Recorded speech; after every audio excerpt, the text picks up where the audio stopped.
नमस्कार दोस्तों, देव IT के यूट्यूब चैनल पर आपका हार्दिक स्वागत है। अपना इलेक्ट्रीशियन फर्स्ट ईयर का safety practice and hand tool से संबंधित कुछ नियमी प्रश्न पत्र पर आधारित नियमी पैटर्न पर आधारित कुछ क्वेश्चन हैं वो हल कर रहे थे। आज अगला टॉपिक जो यही रहेगा, उसके कुछ क्वेश्चन और बाकी रह गए हैं, उनको हल करेंगे। चलो, क्वेश्चन से 15 क्वेश्चन अपन कर चुके थे। आज 16 नंबर क्वेश्चन से स्टार्ट करते हैं। क्वेश्चन संख्या 16 है, PPE का नाम क्या है? जो ये कि सुरक्षा के ऊपर आधारित एक चिन्ह दर्शाया गया है, जो आपको दे रखा होगा, जो मैंने नीचे आकृति में चिन्ह लगा के दिखाया है। उसकी सामने की स्थिति और बैक की स्थिति दोनों दिखा रखी है। ठीक है, ये बैक की स्थिति है, ये सामने की स्थिति है। तो इस चिन्ह का नाम पूछा गया है। तो ये कौन सा सुरक्षा एक प्रकार का कवच है।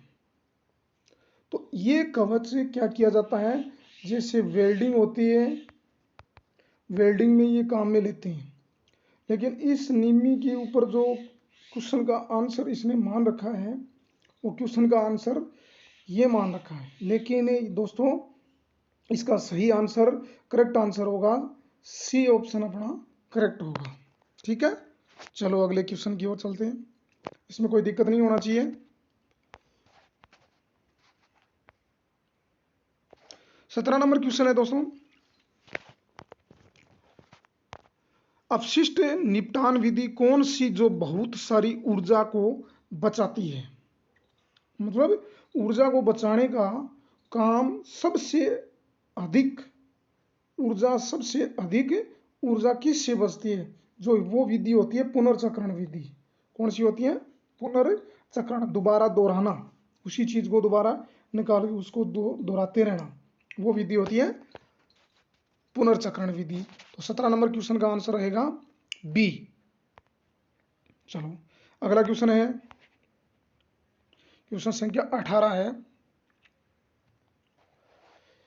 18 नंबर क्वेश्चन में बताएं, किस प्रकार की कृत्रिम श्वसन विधि का प्रयोग उस पीड़ित के लिए करते हैं जिसकी छाती और पेट में चोट हो? ठीक है, शेफर विधि, ऑप्शन है मुंह से मुंह विधि, मुंह से नाक विधि और नेल्सन विधि। ठीक है, नेल्सन विधि। तो अपना करेक्ट आंसर इसमें नेल्सन विधि है, वो करेक्ट आंसर रहेगा। क्योंकि इसमें क्या कह रहा है कि जिसकी छाती और पेट दोनों पर चोट लगी हो, दोनों पर लग जाती है, और जिसमें मतलब छाती हो तो उसमें शेफर विधि, और पेट पर पड़ जाते हैं तो उसको एक तकिए बल उसको लेटाया जाता है। तो वो विधियां अपने दी गई हैं किताब के अंदर थ्योरी में, लेकिन ये विधि अपनी किताब में नहीं है, नेल्सन विधि। तो अपन इसका अलग से इसका अध्ययन किया है, एक क्वेश्चन नया निकल गया है। ठीक है, नए क्वेश्चन आपको बहुत मिलेंगे। ठीक है, तो अपना 18 नंबर क्वेश्चन का आंसर रहेगा डी। चलो अगला क्वेश्चन, क्वेश्चन संख्या 19, किस प्रकार के व्यावसायिक स्वास्थ्य खतरे के कारण संक्रमण हो सकता है? संक्रमण हो सकता है, किस प्रकार के व्यावसायिक स्वास्थ्य खतरे के कारण संक्रमण हो सकता है? तो वो ऑप्शन दे रखा है, विद्युतीय नुकसान, जैविक नुकसान, शारीरिक खतरा, मानसिक नुकसान। तो विद्युतीय नुकसान है वो व्यावसायिक स्वास्थ्य के लिए खतरा नहीं हो सकता, और शारीरिक खतरा है वो भी नहीं हो सकता, मानसिक नुकसान होता है वो भी व्यावसायिक खतरे पर कोई नुकसान नहीं हो सकता। तो अपना करेक्ट आंसर रहेगा बी। ठीक है, करेक्ट आंसर बी रहेगा। 19 नंबर क्वेश्चन का आंसर रहेगा बी। चलो अगला क्वेश्चन देखते हैं, क्वेश्चन संख्या 20 नंबर क्वेश्चन में बताया, इस औजार का उपयोग क्या है? इस औजार का उपयोग क्या है? तो ये क्वेश्चन पीछे भी आया था, जो अभी अपन कल वाले पेपर को हल किया था, कुछ क्वेश्चनों को हल किया था, उनमें भी ये क्वेश्चन आया था। तो उसमें उस मतलब औजार का नाम पूछा था, नाम पूछा था, ठीक है। तो इस औजार का उपयोग पूछा गया, उसी औजार का उपयोग पूछ लिया इसने। तो ये एक प्रकार का पिंसर औजार है, पिंसर बोला जाता है इसको, ठीक है।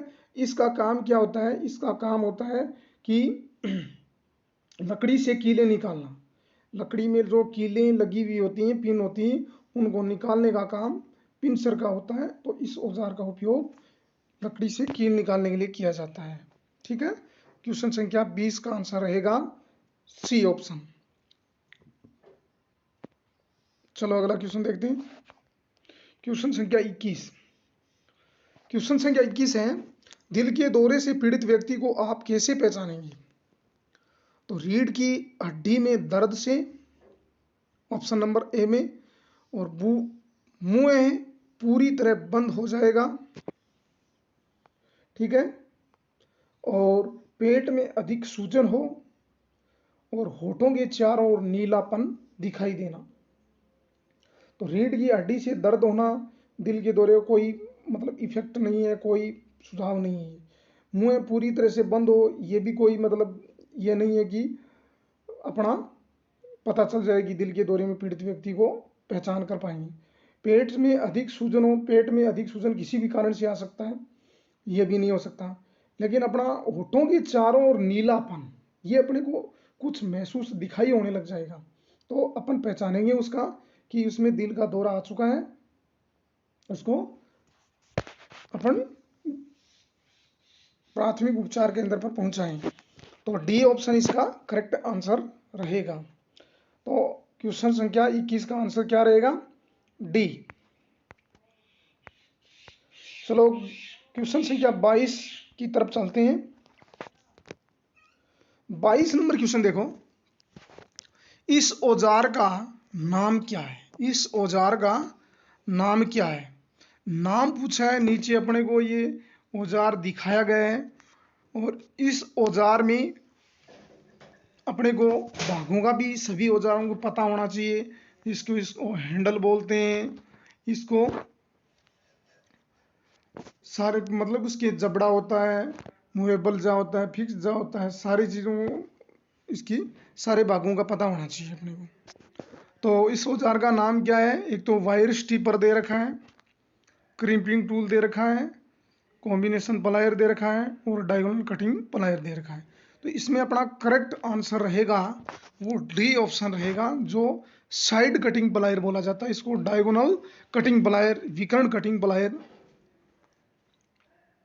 ठीक है। चलो अगले क्वेश्चन की ओर चलते हैं। क्वेश्चन संख्या 23 है। 23 नंबर में क्वेश्चन में बताया है, इस सुरक्षा चिन्ह का नाम क्या है? इस सुरक्षा चिन्ह का नाम क्या है? सुरक्षा चिन्ह का नाम क्या है? ऑप्शन में दे रखा है, ए ऑप्शन में चेतावनी चिन्ह है, आवश्यक चिन्ह है, निषेधात्मक चिन्ह है, और सूचनात्मक चिन्ह है। तो इसने किताब वाले ने कुछ मिस प्रिंट की वजह से इसने सूचनात्मक चिन्ह मान लिया, लेकिन सूचनात्मक चिन्ह नहीं होगा, ये एक प्रकार का क्या होगा? आवश्यक चिन्ह होगा, मैंडेटरी साइन होगा, ठीक है। तो अपने को ध्यान में रखना। तो चिन्हों के बारे में दोस्तों सभी को पता होना चाहिए कि कौन कौन से चिन्ह कहाँ कहाँ उपयोग किए जाते हैं, उसकी कैसी आकृति होती है, सब चिन्ह अपने को ध्यान में होने चाहिए। चलो अगले क्वेश्चन की ओर चलते हैं।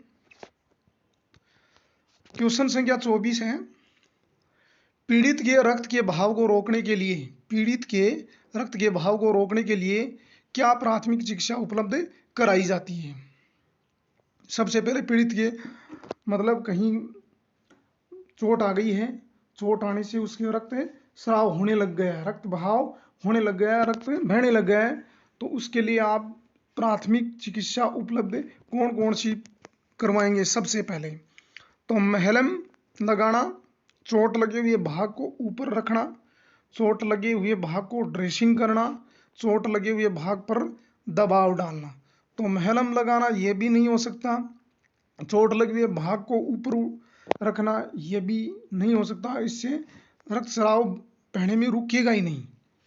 चोट लगे हुए भाग को ड्रेसिंग करना, ड्रेसिंग करने भी नहीं रुकेगा।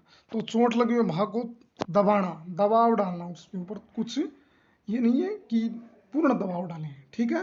तो अपना करेक्ट आंसर रहेगा डी ऑप्शन। 24 नंबर क्वेश्चन का आंसर रहेगा डी ऑप्शन, ठीक है। चलो क्वेश्चन संख्या 25 है। 25 नंबर क्वेश्चन का आंसर रहेगा अपना, क्वेश्चन है उसको थोड़ा पढ़ें। पीड़ित को बचाने हेतु क्या तात्कालिक कदम उठाना चाहिए यदि वह अभी भी विद्युत शक्ति स्रोत से संपर्क में है? कि कोई व्यक्ति है या विद्युत चालित कारीगर है, तो वो तात्कालिक मतलब कोई किसी विद्युत झटके से क्या हो गया, चिपक गया, चिपकने से विद्युत स्रोत से संपर्क में है, वो अभी भी मतलब उससे हटा नहीं है, हटा नहीं है, तो आप क्या कदम उठाएंगे उसके लिए? तो कदम क्या होगा, इसके लिए आप हाथों द्वारा खींचें या धक्का देंगे। हाथों के द्वारा दोस्तों नहीं खींच सकते, क्योंकि अपने को भी झटका लगेगा, विद्युत झटके के संपर्क में आएंगे, विद्युत के संपर्क में आएंगे तो अपने को भी विद्युत झटका लग सकता है, ठीक है। अगला ऑप्शन है अपना, अपने प्राधिकारी विद्युत झटके के बारे में जानकारी दें। क्योंकि वो व्यक्ति विद्युत झटके के संपर्क में, ये नहीं है कि मतलब उसके बारे में जानकारी देंगे, इतने में तो वो खत्म ही हो जाएगा, ठीक है। अगला ऑप्शन है, किसी को उस व्यक्ति को छुड़ाने हेतु बुलाएं। कि कोई व्यक्ति दूसरे व्यक्ति को बुलाएंगे तो कुछ टाइम ज़्यादा निकलेगा तो वो व्यक्ति जान भी जा सकती है, उस व्यक्ति की जान भी चली जाएगी, ठीक है। तो ये भी नहीं हो सकता। संयोजकों को मतलब संयोजकों को कॉन्टेक्ट को अलग करके शक्ति आपूर्ति को बंद किया जाए, ठीक है, शक्ति आपूर्ति को बंद किया जाए। तो अपना करेक्ट आंसर रहेगा जो डी ऑप्शन, 25 नंबर क्वेश्चन का आंसर करेक्ट रहेगा, ठीक है। अगला क्वेश्चन चलो, 26 नंबर क्वेश्चन है। 26 नंबर क्वेश्चन में बताया है, इस सचेतक चिन्ह का नाम क्या है? सचेतक चिन्ह है और इस सचेतक चिन्ह का नाम बताया। सचेतक का मतलब होता है चेतावनी, चेतावनी चिन्ह, चेतावनी चिन्ह है ये किस प्रकार का बताया गया है? इस चिन्ह का नाम पूछा है, इस चिन्ह का क्या नाम है? इस चिन्ह का विद्यालय भी नहीं है ये इस प्रकार का, सुरक्षित भी नहीं है, असुरक्षित नहीं है, तो पैदल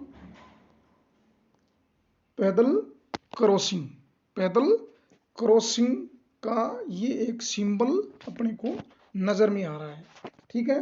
तो इसी का पैदल क्रॉसिंग का है ये, पैदल क्रॉसिंग, ठीक है। चलो अगले प्रश्न की ओर चलते हैं।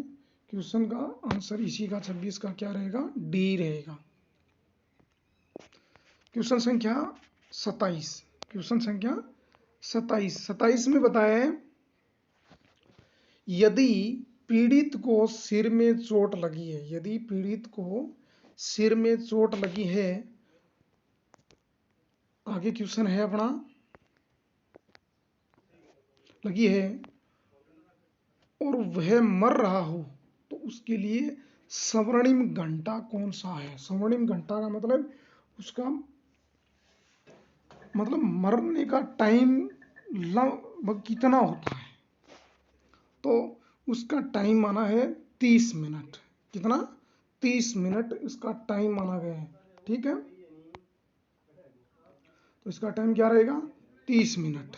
तो ऑप्शन अपना करेक्ट रहेगा बी ऑप्शन, बी ऑप्शन अपना करेक्ट रहेगा। चलो 28 नंबर क्वेश्चन है। 28 नंबर क्वेश्चन का पढ़ते हैं। पीड़ित की कौन सी स्थिति को कोमा कहा जाता है? कोमा मतलब व्यक्ति एकदम मृत हालत में हो जाता है, कि मृत हालत में हो जाता है, बेहोश रहना पर बुलाने पर उत्तर देना, होश में रहना पर बुलाने पर उत्तर नहीं देना, सांस देने पर बुलाने पर उत्तर नहीं देना, पूरी तरह संवेदनशील। पीड़ित की कौन सी स्थिति को कोमा कहा जाता है? पीड़ित की कौन सी स्थिति होती है जिसको कोमा कहा जाता है? तो इसने ऑप्शन दे रखा है, बेहोश रहना पर बुलाने पर उत्तर नहीं देना, होश में रहना पर बुलाने पर उत्तर नहीं देना, सांस लेना पर बुलाने पर उत्तर नहीं देना, और 4 नंबर ऑप्शन दे रखा है, पूरी तरह संवेदनशील होकर लेटे रहना एवं बुलाने पर उत्तर नहीं देना।